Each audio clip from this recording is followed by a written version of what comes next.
Welcome to Licensed Poetics, a podcast where writers talk about books. I'm your host, Derek. And I'm your host, Fangling. In this episode, a little later on, you will hear us try and do one of the things that but probably both of us, fear the most, improv. In fact, it might be so bad that I think we might scrap this entire episode. But, you know, what can you do? Okay, you know what? I'll just expose Derek for trying to sound spontaneous and genuine when he totally wrote that line out in advance. I did. It's funny because like all of the spontaneous stuff that I said, I write them out. Like I don't know why I like bother even. So we have this script, I guess, that we refer to that, you know, it's a skeleton of the episode of the structure. And here Derek literally said, "But oh well, what can you do?" This is my writing voice. Why are you hating on it? I'm not hating on it. I just love how it's the opposite of improv. If you've ever like, you should read what the first draft of anything I write is. It has so many asides. It's like most of it is, but oh well, too bad. It is weird though, isn't it? That like asides. Oh, is when you can't like commit to the main focus and you have to keep jumping out. Yeah. All right. Focus escapes me.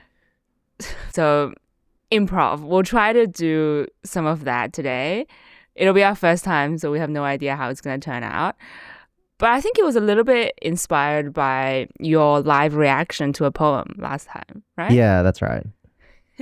And that was pretty fun. So I thought, well, that was really fun. Although I don't think that's one of our most popular episodes.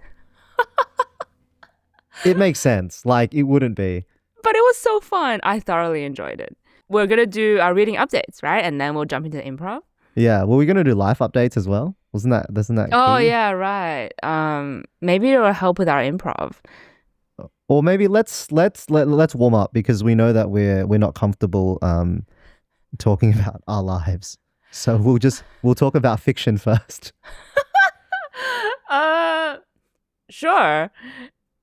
So I was just going to start with the thing that we both did together. So was that last week? Yeah. Both of us, Fangling and I, watched The Matrix. I think Fangling for the first time in, I can't remember, how long did you say? Was the last time, how long ago had you seen it before we watched it? I think I watched it during COVID. So 4 or 5 years since I watched The Matrix. And yeah, we had a virtual watch party basically. Although I don't know if you can call it a party if it's just Derek and myself. It's a party of two. Yeah, and then we took advantage of Derek's super fast American internet.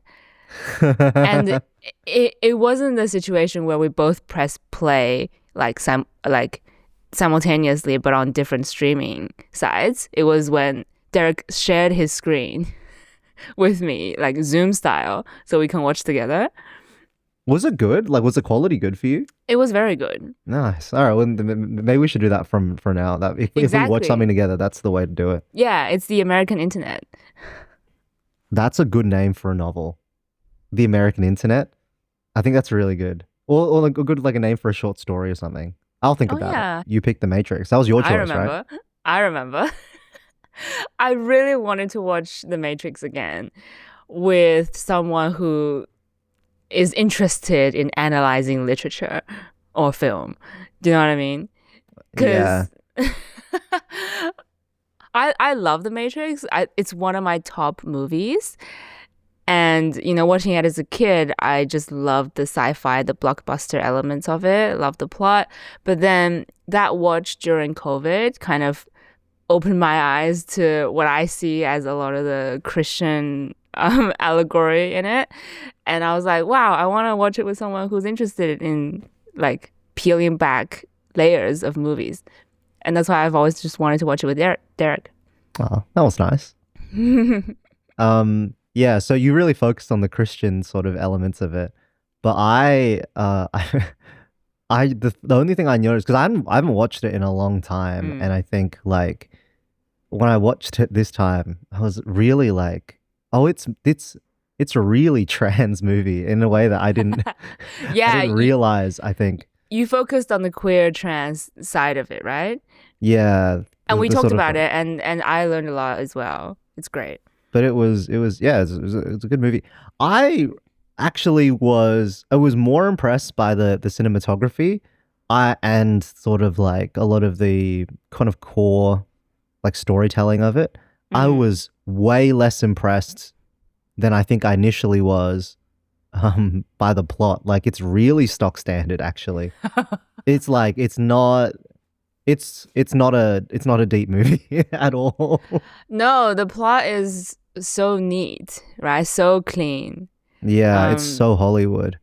the Um, the hero, the invitation, the journey to another world, the return to home. Was yeah. there a return to home?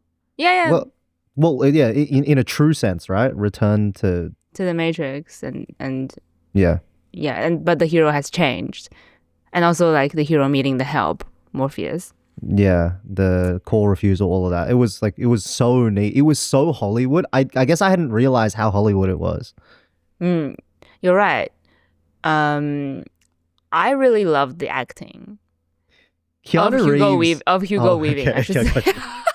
I didn't finish my sentence. And Derek made this hilarious comment about Keanu Reeves that now I can never unsee, which is Keanu Reeves spent most of the movie just acting confused. Like most of the time he's like, what does that mean? What? What do we do?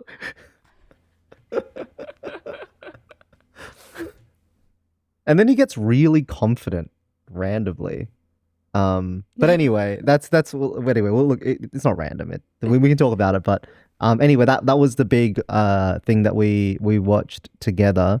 Mm, Um, actually, kind of ties into the thing that I've been uh reading recently because I haven't mm. been reading books, but I did stumble on this manga, Yes. which is so weird. So I don't know if anyone like is into anime or whatever, but there's this anime called there was anime and manga called Beastars, and it's this like furry manga, I guess, about Wait.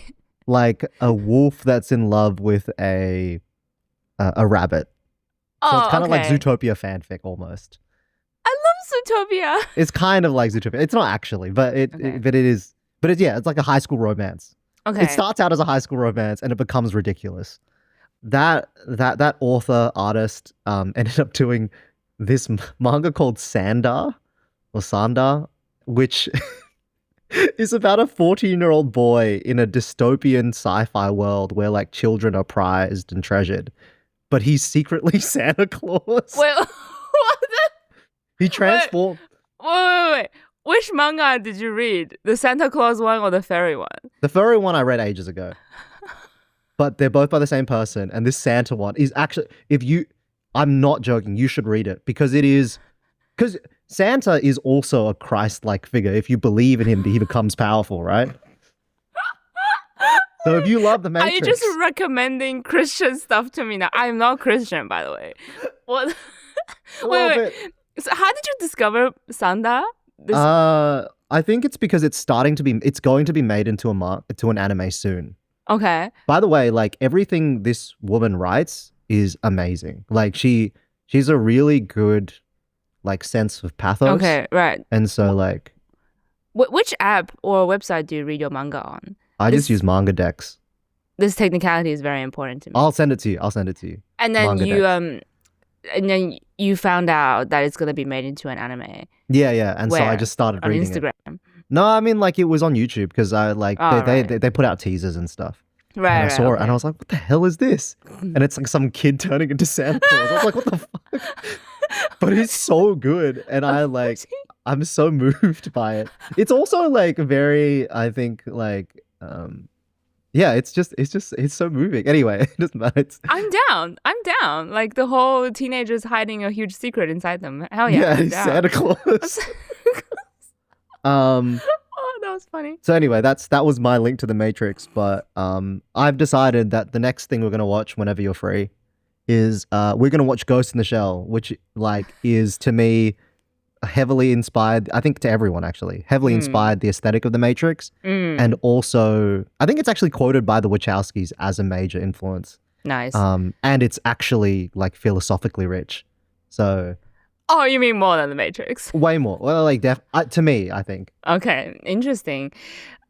This is just becoming an anime podcast now. I know. You need to start reading more to bring it back on track. Here's a bonus reading update. I read Sunrise on the Reaping, I don't know what that is. the latest Hunger Games book Oh. by Suzanne Collins, I think. Was that the one that you were talking about in the last episode? Did I talk wait. about it already? Oh no, I don't think so. maybe you just talked about it to me. Yeah, I think I told you about it when we were watching The Matrix. Oh yeah. But I need to fill in the listeners on it, I really didn't like Sunrise on the Reaping. I think the writing is like really bad. And people will say that, oh, because it's for 12 and above. But it's not an excuse for your writing to be shit. Yeah. Just a little side rant. Okay. I think that's all we got for the pre-improv. Yes. Now I'm actually not really sure how we do this. Because I'm trying to figure out how to get this. No worries. Listen, Derek is going to be the facilitator of this improv session. Because how are we going to do it? Are we just going to say it out loud? Are we going to... I guess so, right? Like this is the only way. Well, tell me about this website that you've listed here. So I honestly just like looked around. It wasn't a very deep dive into like improv like generator type things. And I just found like a website like for story games. And they've listed like it has two kind of tabs on it. The first one lists like the type of games you can play and it explains them, and then the second one has like prompts or whatever, and the prompts are just, I think, a collection of random images. It's almost kind of like D&D. Have you ever played D&D? No, I haven't. So do you know what D&D is? Dungeon and Dragon? Yeah. So it's like a role-playing game. It just feels like it's very like role-play. Should I share my screen? Do you reckon that'll help? I'm looking at the site now, unless you want to tell me. Yeah, how are we going to do this? I'm not going to lie, I hadn't thought that far ahead. I was trying to, as I was like waiting for you earlier, I was just trying like... Yes, I am late. Expose me. I didn't wake up early enough after my mental breakdown last night. Oh. Like, yeah, so there's... Do we want to try one of these, or I don't know? Do we want to do it separately, or do we want to do it together? That's the real question. Well, there's one that's about like creative problem solving. So there's one called the MacGyver. And so I'll just read what it says here. This is a game about creative problem solving. The first player draws setting, character, and objective prompts, and then comes up with an obstacle that the character has to overcome on their path to the objective. And then the next player draws 3 object cards, and they describe how the character would resolve the challenge in front of them using these 3 objects. I love it. It sounds brilliant. Okay, all right. So how do we draw cards? So I think what it means is you just like randomize the prompts. Oh, okay. Right. So wait, so hold on. What are we collecting? We are collecting the setting, character, and objective. And okay, let's say you need to come up with an obstacle that the character has to overcome. Yeah. So if so I guess maybe if I start. So maybe I'll have to... You can write it down. Yeah, I think that might be the easiest way to do it. Should we start the game? Yeah, so I'm currently drawing the cards right now. Nice. Jesus Christ. And I need to draw 3 object cards, right? I'll do it. Yeah. Wait, how many cards do you draw? Oh, you one each, 3. right? I think it's 3 objects, isn't it? Yeah. Okay, I draw 3 objects. You draw 1 each of setting, character, and objective. Okay. Yeah, so I've already done the 3. Now I just have to come up with the obstacle. All right. Do you want to explain? Sorry. Wait. Actually, no. Let me finish writing. Oh shit. What the fuck? It's gonna be so hard. Yeah, but it's gonna be really fun. What the hell? Let's have a look. Mm. Oh, you're gonna like this one. All right, I'm done. Do you wanna? You done? I'm trying to think of an obstacle. No, don't think now. Let's No. tell the listeners what we have drawn and then start thinking. Okay. All right. So this is a game about creative problem solving. The first player draws the setting, so that'll be me, draws the setting, character, and objective prompts, and then comes up with an obstacle that the character has to overcome on their path to the objective. The next player draws 3 object cards, so that's you, and then they describe how the character would resolve the challenge in front of them using these 3 objects. So the setting that I've got is wedding reception. The character is last living Andorian. What's that? What's Andorian?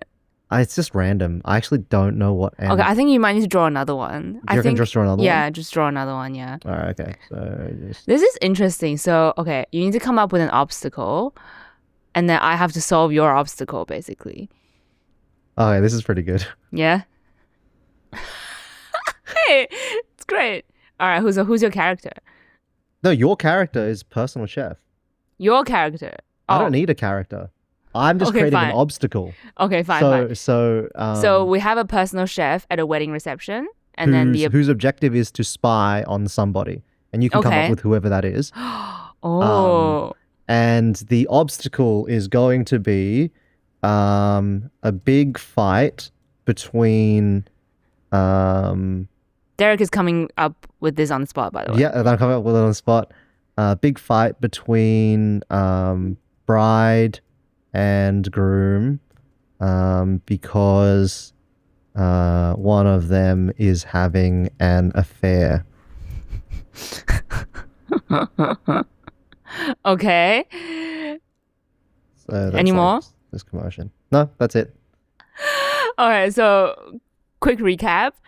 The character is a personal chef. The setting is a wedding reception. And then the personal chef would like to spy on someone, but a big fight between the bride and groom is happening because one of them is having an affair. So there's a commotion at the wedding. Now, the objects that I have drawn 3 objects, and I have to describe how the character would resolve the challenge using these 3 objects. And the objects are a teapot, 30 years of classified CIA documents, and a magnifying glass. Okay, well, I think there's a bit of a spy espionage theme going on, right? Because the objective is to spy on someone. I'm just throwing out ideas. I'm just thinking out loud. Okay, so I guess all you have to do really is to describe how the character resolves the challenge. So you don't have to specifically write, you know what I mean? But you need to just explain what the process is, what the situation is, give some exactly. context. Like a Wikipedia summary almost. Yeah, exactly. And you know what it is? I love how you said you don't have to write, but this actually is writing. You know, it's coming up with a plot. And it's something that we constantly neglect to do. So it might actually be pretty good practice. All right, so let me list out a few inspirations that immediately drew. I don't know why I want to talk about this, but one of the best wedding scenes that I have seen in fiction is the wedding in Rick and Morty. Oh yeah, where Bird Person is marrying Tammy, and Rick was having a huge hizzy fit.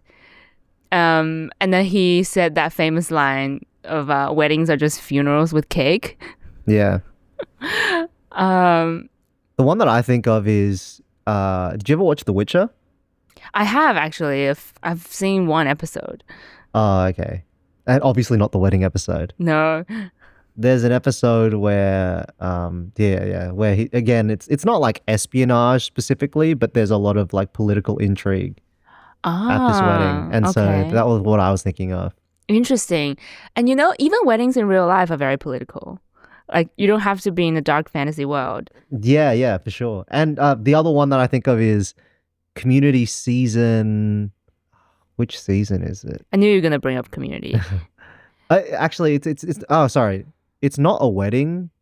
Oh no, Fake wedding. there is a wedding episode. There's a couple of wedding episodes in Uh-huh. in Community actually.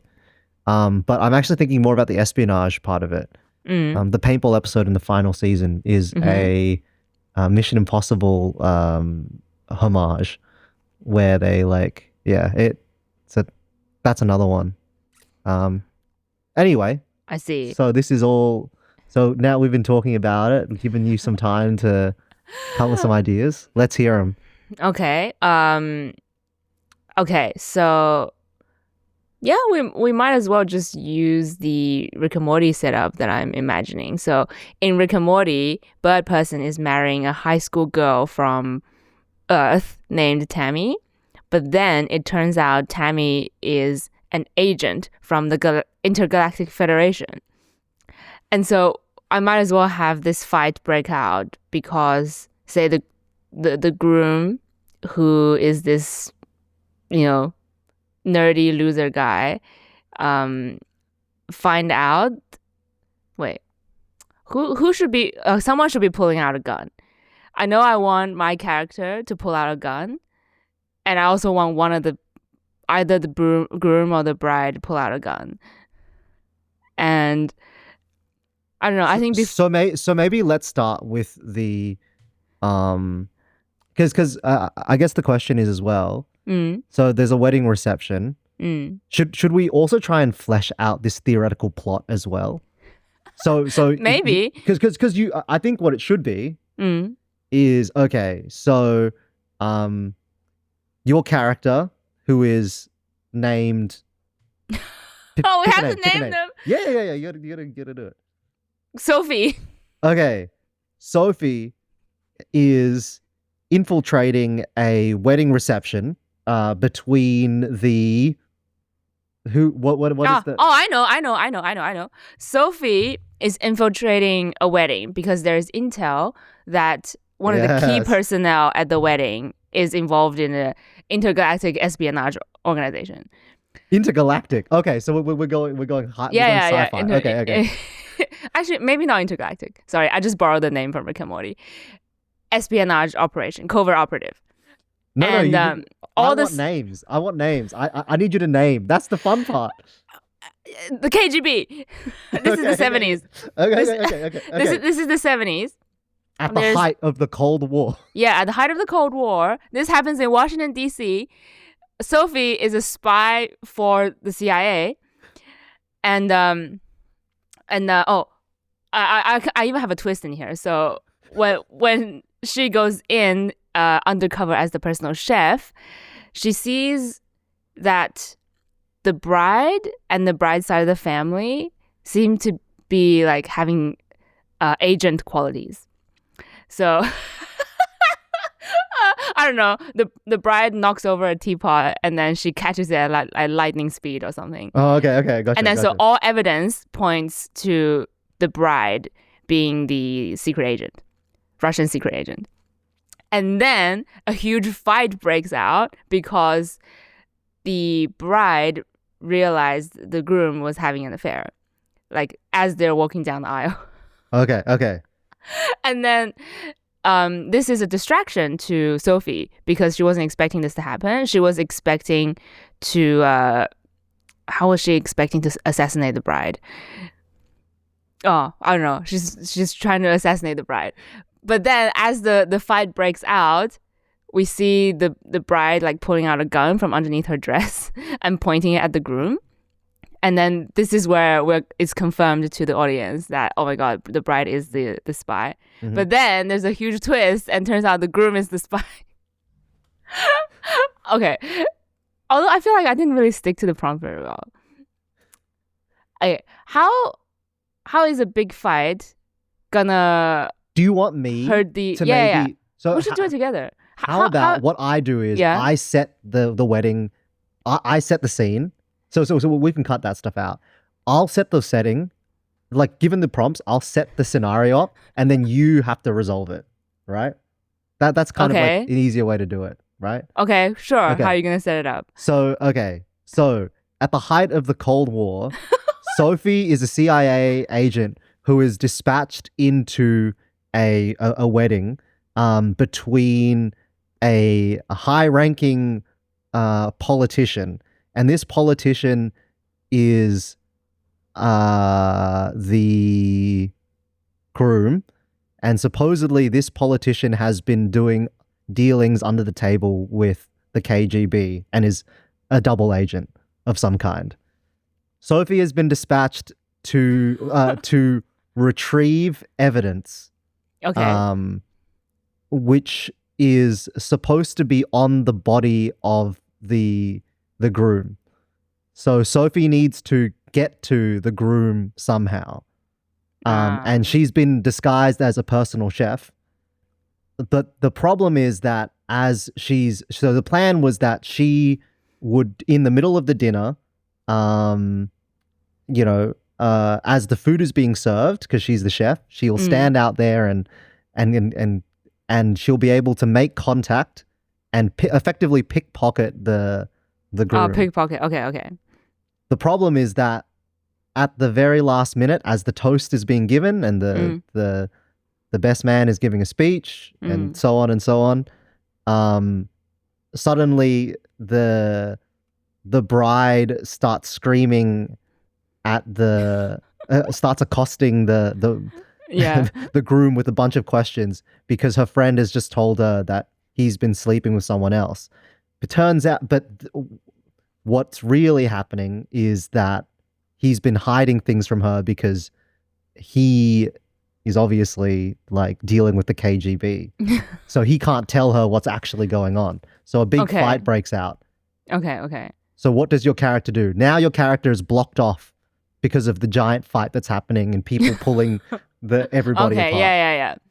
I like it. I think you've like fleshed out your setting a bit more, right? Yeah. So the objective has shifted from spying on someone, which is kind of vague, to pickpocket the groom. Yes, and so you're missing the 30 years of classified CIA documents because those are in his like jacket pocket.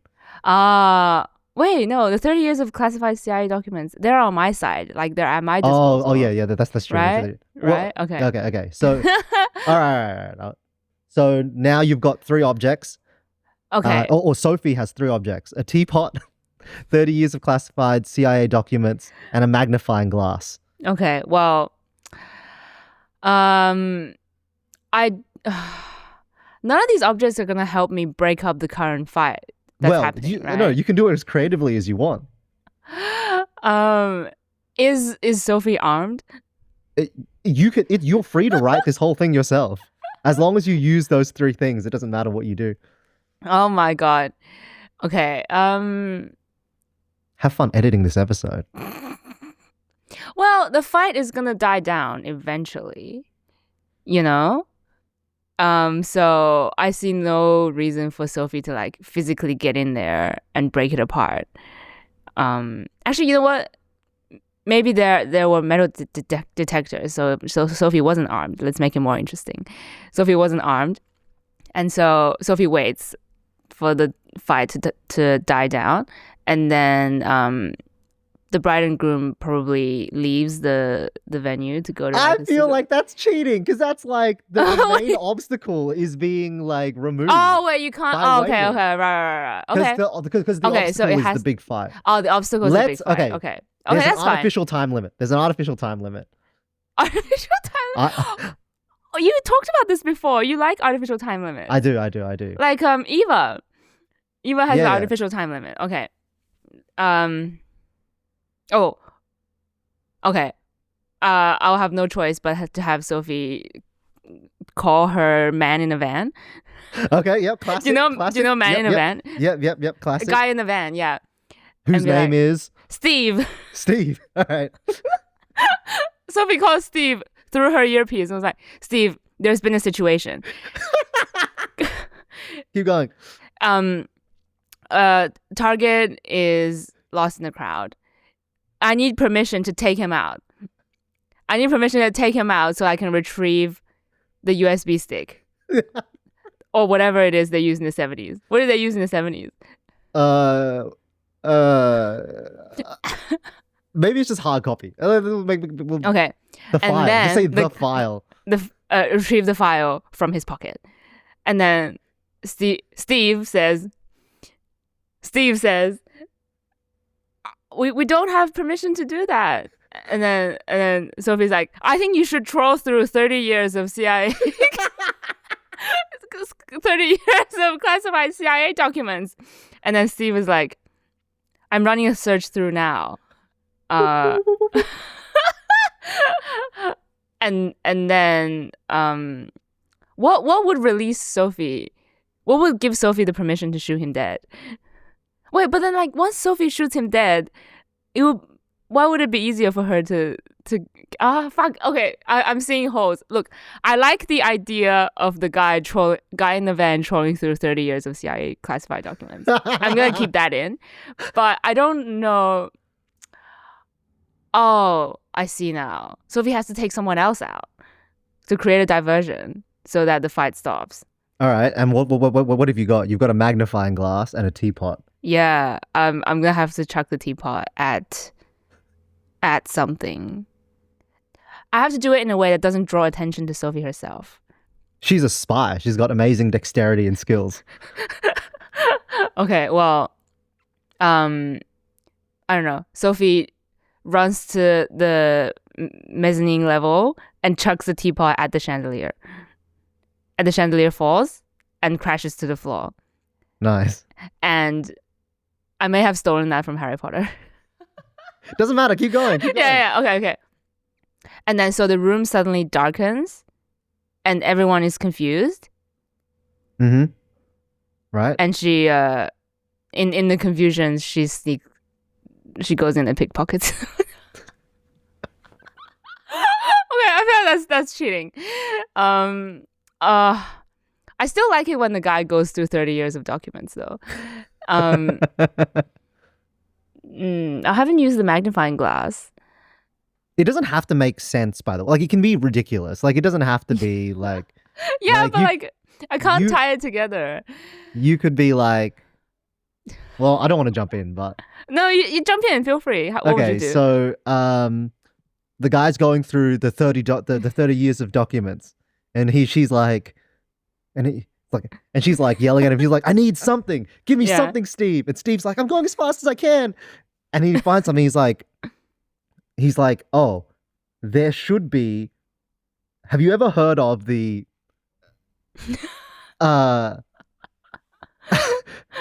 There's a famous teapot used by Thomas Jefferson in one of his early experiments in order to prove the existence of a fourth secret dimension.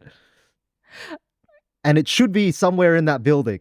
If you can destroy that, if you can somehow create a diversion to destroy that teapot, then let me think. Then everyone, which is like the most precious thing or whatever in the building, then everyone will start to the crowd should start to break, and they'll pull people away. And so Sophie notices the sun coming in from the skylight, uses the magnifying glass to redirect the sunlight, burning the edge of the tablecloth under the teapot, which causes the teapot to start heating up and the fire to start happening. Everyone panics, at which point security starts to converge, and people bring the fire extinguisher to try and like save this precious thing. Yeah. And they all move away from the bride and the groom, and they're still fighting. At which point Sophie pretends to come in and break up the fight, while at the same time like pickpockets. By grabbing his suit jacket and holding him back, and then she like sneaks it out of there. Okay. And then she leaves the building with the jacket.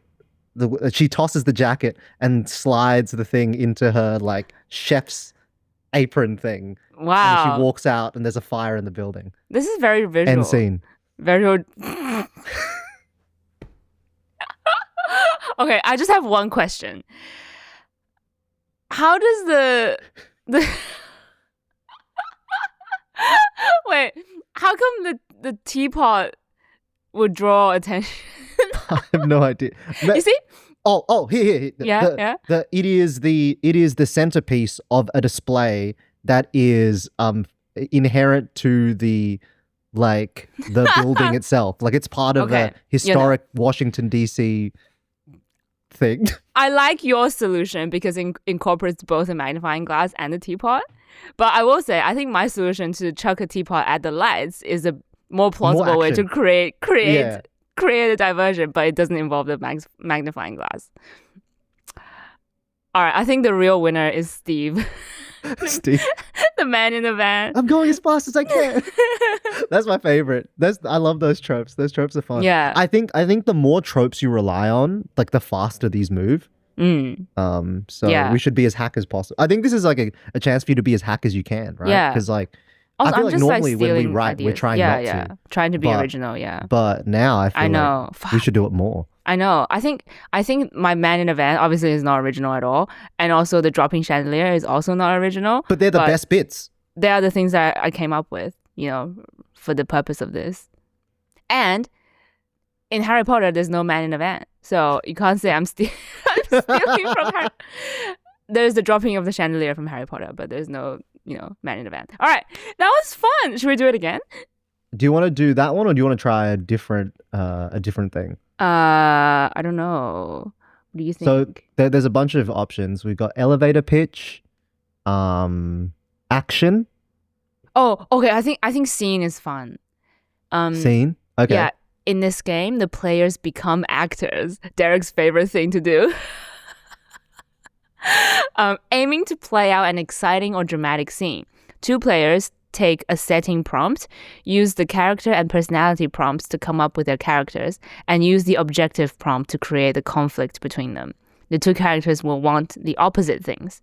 Then the players will role play as these characters, and your goal is to establish, escalate, and resolve the conflict between the characters.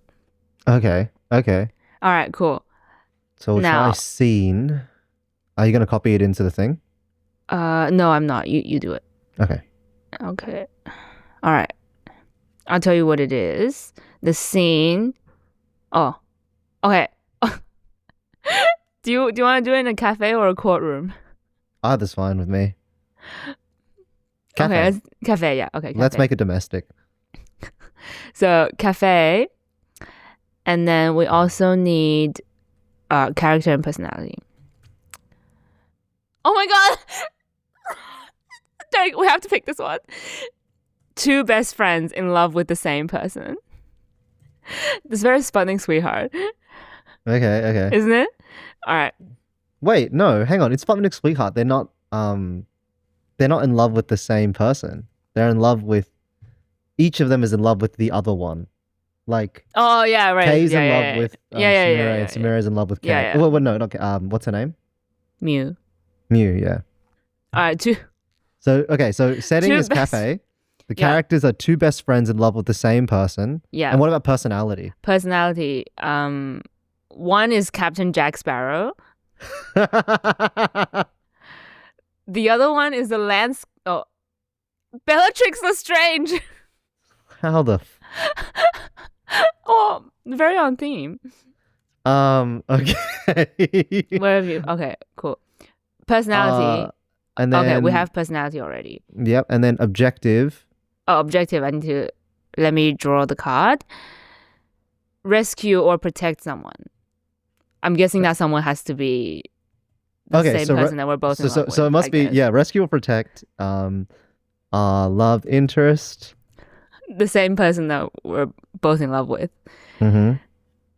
And that's it.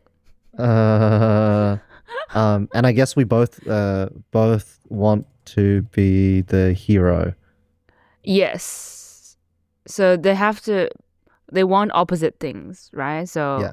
So the personalities. So the character's not actually Captain Jack Sparrow and Bellatrix, right? No, they're just personality. Like the personalities. Yeah. I don't actually know. Okay, so maybe we should go through what are the actual things that make the characters the characters. So Captain Jack Sparrow is untrustworthy. Shifty, I guess, yeah. right? Shifty, A bit insane. yeah, A slippery. yeah, slimy sort of person. Mm. Bellatrix is insane as well. Yeah. Sadistic, evil, but like deeply devoted to Devoted. Okay. be deeply devoted to a cause that she believes in, which is the cause of evil. um. No Uh. principles. Yeah. Actually, maybe we should just expand on why Captain Jack Sparrow is such a successful character. He's cool and funny.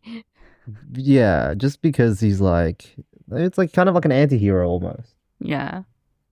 Well, Bellatrix Lestrange is also a very successful character. When I say Yeah, successful, I she's mean really just like, beloved. Yeah. yeah, she makes an impact. I think evil women are like always very popular. Stand out. Yeah. Okay. Okay. This one might be. I think this is actually harder than the MacGyver one. The MacGyver one was Yeah. okay. Probably because it involves acting. That's the hard bit. No, for me, it's figuring out how could they be in love with the same person? Who would they be in love with? And it's not them, right? It's just like Oh a yeah. random like it's just so the best friends. So I will. I'm I'm gonna be the untrustworthy, slimy. Okay. I'm gonna be the, I guess, deeply principled. Oh, maybe that's the difference. One is unprincipled, one is principled. Right? Because So Bellatrix is very yeah. principled, just depending on what her principles are. How would we act this out? This is kind of difficult. I think by acting out, like for us, the best we can do is just come up with a dialogue. Okay. Oh yeah, maybe. Okay. So also, are we saving someone from a cafe? No, we are in the cafe. Someone is probably trapped somewhere else, right? Oh, and we're planning like how to Maybe, yeah. Courtroom would have been good. Cause then you could like Oh, one is the oh no, defend. yeah, I'm trying to think. This is hard. No, let's stick because we've already chosen cafe. Yeah. Okay, so damn, this is hard. It's so hard. All right, so you can be the Jack Sparrow character. I'll be the Bellatrix character. Okay, so maybe we got to expand a little more on like the context for the thing. So it'll be what are we rescuing our loved one from? both of us are in a okay, no. I'll just come up with a random let's just do a Fast and Furious scenario. All right. So the three of us so you should name should I just name them Jack and then Bella? I guess, Yeah, yeah, okay. sure. So Jack, Bella, and just pick a name for the love interest. Joshua. And Joshua. I don't know why I picked Joshua. Are all in a small time gang. We commit petty crimes, and we tried to and Joshua. And Joshua's in jail. Yeah, no. Joshua's plan was, and the group was on the verge of breaking up, because we were both in love with Joshua, but because he's the leader, this cool, charismatic leader guy, he convinced us to do one final score to no, but like Joshua has to be trapped, right? We have to rescue Joshua. No. So I'm developing. Right. Okay, you're building up to that. So he convinced us to do one final score. So before we all go our separate ways. And then so he goes, and because we fight, we get into a squabble during the score, which is us robbing a big criminal, the mafia. Oh, a drug cartel. Joshua, who was trying to break up the fight, is captured and imprisoned by them. He's being tortured. Okay, so he's not in jail. He's being captured by the mafia. Yes. Mm. Okay, this is... Okay, that's it. That's the thing, right? And now we dialogue. Now we are in a cafe planning to break him out. Fuck, this is gonna be hard. Is this what it feels to write yourself into a corner? God damn it. It's okay. It's good practice. How fun is it to write tropes? Like, this is so hack, but it's so fun. Okay, now the question is, I think Bella would want to rescue Joshua. I actually know. So how would Jack and Bella approach this problem, right? How would they solve it? I think Jack would come up with like a clever but morally wonky, morally grey way. It would be something slimy, like sneaking in through, we dress up as like plumbers or something. And then like break in through like and with fake mustaches and like breaking through the front door. Yeah. No, breaking through the toilet. Yes, breaking through, and then like sneak up through the toilet. Yeah. Like climbing through the sewers or whatever. Yeah. Whereas Bella would be like, let's kick in the front door and declare war. And kill everyone. Yeah. And then it would have to devolve into some sort of thing about... The problem is that, like, crucially, if you were trying to write the scene in, like, a good way, it would have... The argument would have to devolve into like who loves Joshua more. Yeah, who loves Joshua more. And then the stronger-willed character... So Bella would have to basically have a full-on breakdown, show emotion, and then Jack will have to comply in order to like we'll have to be. So Bella would win. Yes, because she's been pushed past the point of no return or something, and then at the end, like. But then, like, what would the lesson be, though? This is a tricky situation to people in love with the same person. There is no... How do you resolve that? I can't think of a single example. The way you would resolve it is the character who deserves it, Okay, so there's a couple of ways it can end. So the character who is the most selfish has to commit an act of selflessness and die, leaving the other character to live through it with the other person. The other option is that the object of their affection dies and gives their life for both of them, and so then the other two have to learn to live without that person.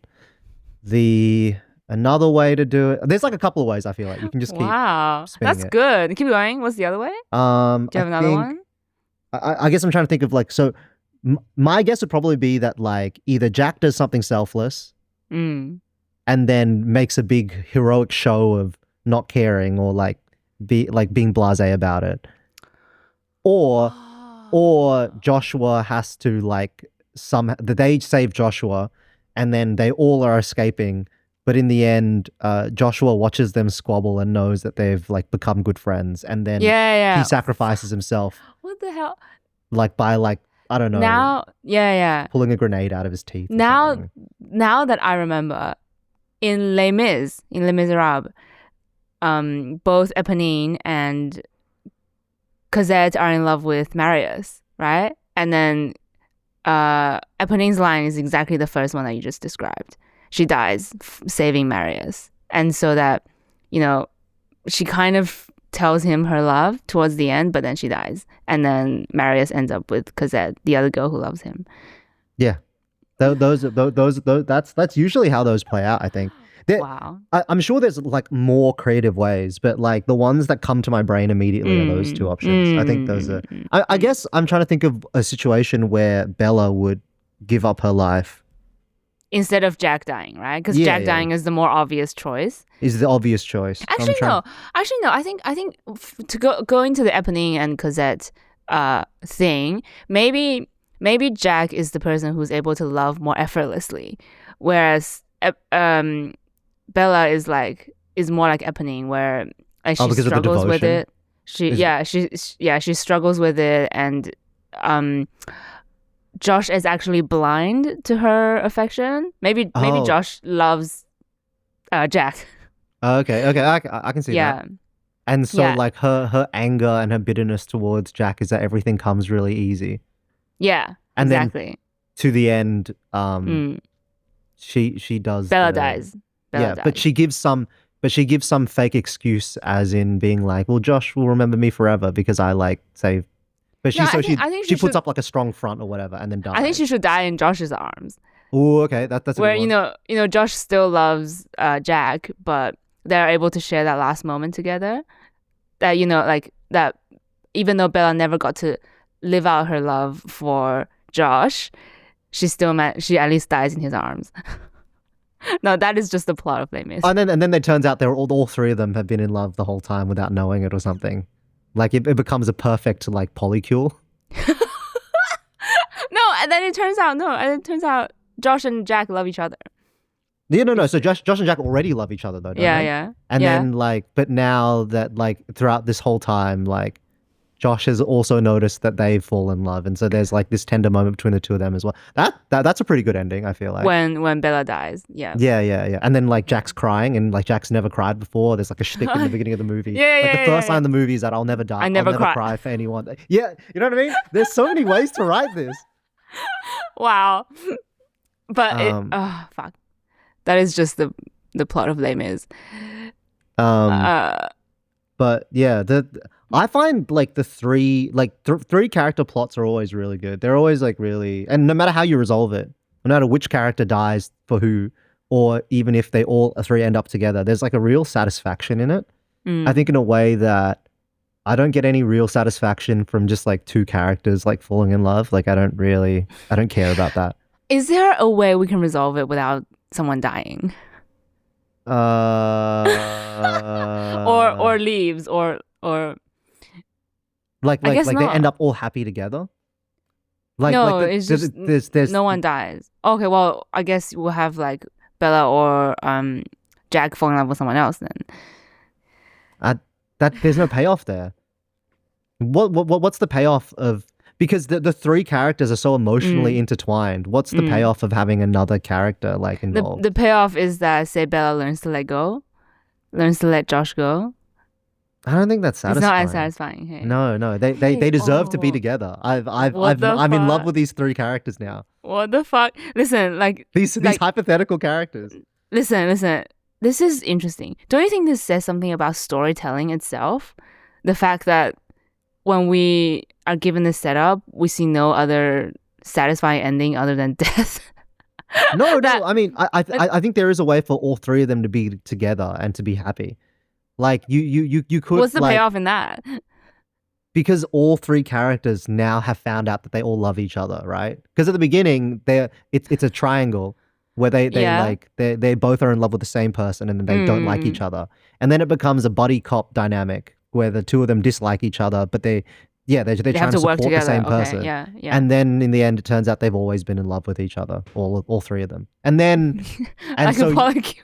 Yeah, like a polycule. And then it cuts to like an ending where they're all crying like in the rubble of this exploded building that they've all managed to survive, and they're all like crying, like holding each other's hands or something. You know, there's ways to do it. You can do it. I feel like you could. You don't think so? I think that could still be satisfying. Also, because the concept of like a three-way relationship is still alien to most people. Exactly. So it still feels off kilter enough that I think you get a slight bit of unease, I think, from the general. But population. that is the point. I feel like resolution, you have to eliminate unease. No. I don't think so. You have to like feel like something has been gained or lost. Yeah. And I think if you have the three-way relationship, something is gained. Oh, okay.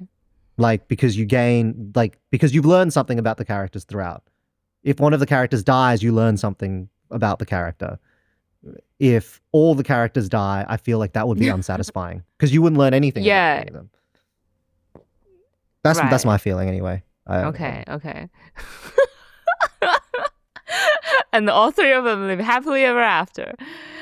Yeah, but they can't be shown to be living happily ever after. They have to be like crying or something. Like they've just escaped. Yeah, look, if we're gonna like show happily ever after, then crying in the rubble is definitely the way to go. Yeah, exactly. I think that could be really sweet. Guys, we're going to Hollywood. About to get myself a three-way relationship. No,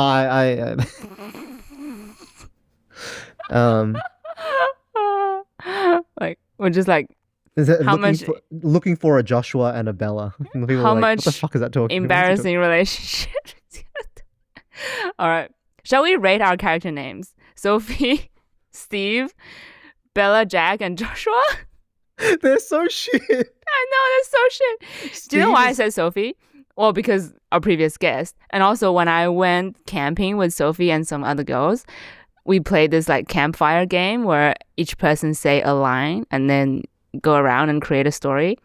Oh, like those ad lib type games. Yeah, and then our character is called Sophie, of course. And then we arranged Sophie to fall in love with a big, tall, handsome man.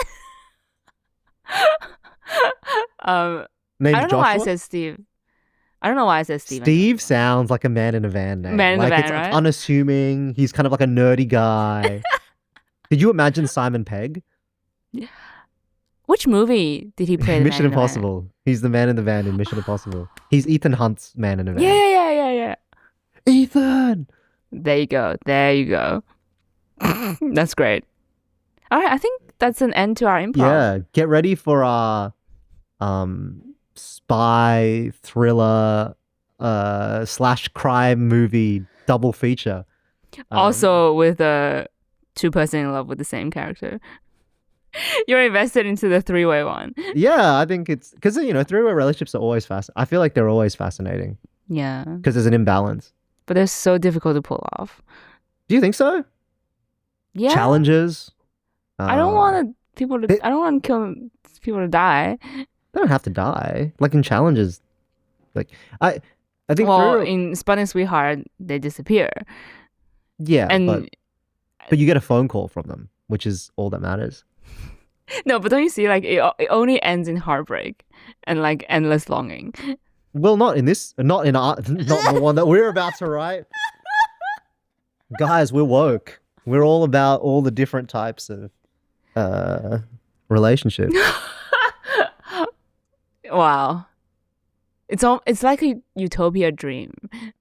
A three-way relationship? No, it's a way to love without hurting anyone. Yeah, I mean people try. People can actively do it. Like they try. I've never been part of one, so I don't know, but it's like the bisexual dream, right? Like cool. Should we wrap up? Yeah. Let's wrap up. Now's a good time to wrap up today's episode. If you'd like to support LP, head to buymeacoffee.com /licensepoetics. Thank you so much for listening. I'm your host, Derek. And I'm your host, Fan Ling. I will see you in the next episode. Bye. Bye.